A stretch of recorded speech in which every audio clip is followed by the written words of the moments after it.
ಈಗ ನಿನ್ನೆಯ ದಿನ ತುಮಕೂರಿನಲ್ಲಿ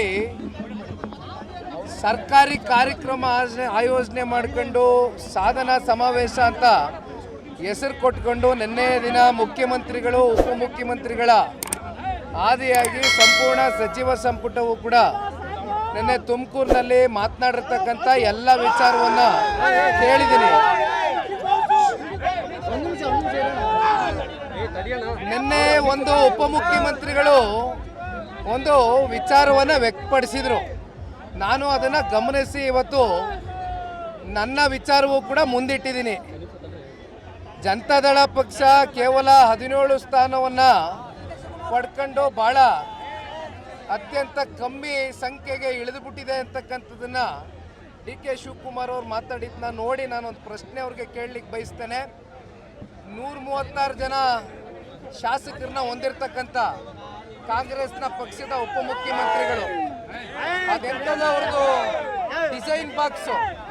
ಡಿಸೈನ್ ಬಾಕ್ಸ್ ಅಂತ ಒಂದು ಟೀಮ್ ಇದೆಯಲ್ಲ, ಅಲ್ಲೊಂದು ಕಚೇರಿನಲ್ಲಿ ಪಾಪ DK ಸಾಹೇಬರು DK ಶಿವಕುಮಾರ್ ಎಂಬುವ ನಾನು ಅಂತ ಹಾಕೊಂಡಿದ್ದಾರೆ. ಆದ್ರೆ ಮುಂದೋದ ಮೇಲೆ ಏನು ಅಂತ ಗೊತ್ತಾಗ್ತಾ ಇಲ್ಲ ಜನಕ್ಕೆ. ಅದಕ್ಕೆ ಪ್ರಶ್ನೆ ಕೇಳಿದ್ದೀನಿ, ನಮ್ಮ ಬಗ್ಗೆ ಚಿಂತೆ ಮಾಡೋದು ಬಿಡ್ಲಿ. ಇವತ್ತು ಇನ್ನೂ ಒಂದು ಮಾತು ನಾನು ನೋಡಿದೆ, ಗಾಡಿಯಲ್ಲಿ ಬರ್ತಾ ಈಗ ಪಾಪ ನಿಖಿಲ್ ಕುಮಾರಸ್ವಾಮಿ ಸ್ಟೇಟಸ್ ಬಗ್ಗೆ ಪ್ರಶ್ನೆ ಮಾಡಿದ್ದಾರೆ. ಸಾಹೇಬರು ನನ್ನ ಸ್ಟೇಟಸ್ ಬಗ್ಗೆ ಪ್ರಶ್ನೆ ಮಾಡಿದ್ದಾರೆ. ಒಂದು ಅರ್ಥಕೊಳ್ಳಿ, ಇವತ್ತು ಅವ್ರಿಗೇನು ಜನ ಸ್ಟೇಟಸ್ ಕೊಟ್ಟಿದಾರಲ್ಲ, ಉಪಮುಖ್ಯಮಂತ್ರಿ ಸ್ಟೇಟಸ್ಸು, ಇದು ನಾಡಿನ ಜನತೆ ಅವ್ರಿಗೆ ಭಿಕ್ಷೆ ಕೊಟ್ಟಿದ್ದಾರೆ.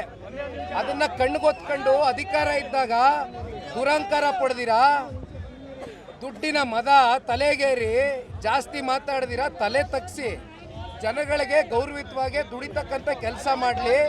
ನಿಖಿಲ್ ಕುಮಾರಸ್ವಾಮಿ ಸ್ಟೇಟಸ್ ಏನು ಅಂತಕ್ಕಂಥದ್ದು ಈ ನಾಡಿನ ಜನತೆ ಮುಂದಿನ ದಿನಗಳಲ್ಲಿ ತೋರಿಸ್ಕೊಡ್ತಾರೆ. ತಲೆ ಕೆಡಿಸ್ಕೊಳ್ಳೋದು ಬೇಡ ಮಿಸ್ಟರ್ ಶಿವಕುಮಾರ್ ಅವರು, ಇಷ್ಟು ಲಘುವಾಗಿ ಮಾತನಾಡ್ತಕ್ಕಂಥದ್ದು ಬೇಡ. ಪಾಪ ನೋಡಿದೆ ಎಲ್ಲ ಇವಾಗ ಮಾತಾಡಿದ್ದಾರೆ ನಮ್ಮ GBIT ವಿಚಾರಕ್ಕೆ ಸಂಬಂಧಪಟ್ಟಂತೆ. ಅವ್ರ ಪ್ರೆಸ್ ಅಡ್ರೆಸ್ನ ನಾನೆಲ್ಲ ನೋಡ್ಕೊಂಡು ಬಂದಿದ್ದೀನಿ. ಪಾಪ ಮಾತೆತ್ತಿದ್ರೆ ಅವ್ರ ಸಹೋದರ ಕೂಲಿ ಸಿಕ್ಕಲಿಲ್ಲ ಅಂತ ಬೀದಿಯೆಲ್ಲ ಬಾಯಿ ಪಡ್ಕೊಂಡು ಓಡಾಡ್ತಾರಲ್ಲ, ಅಲ್ಲಿ ಡೆಲ್ಲಿಗೆ ಹೋಯ್ತಾರೆ.